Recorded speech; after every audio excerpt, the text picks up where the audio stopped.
nandito po tayo sa isang balikat. Meron po nagsisigawan dito sa likod dati. Makita mo sa likod. Nakita niyo yun? Isang babae na sumisigaw at dadapa siya at tumayo at yun sumisigaw na parang baliw. Hindi ko alam ba hindi ko alam ba naawa niya ang kanyang mga pangkin.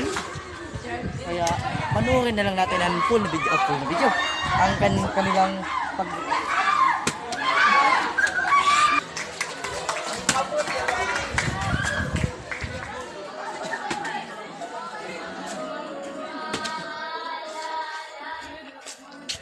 sige.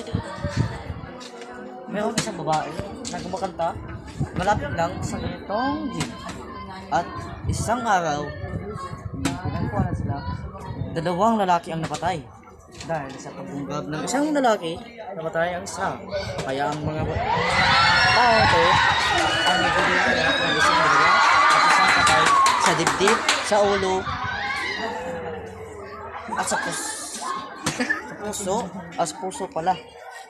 Namatay sila dahil sa karumang-dumang pangyayari.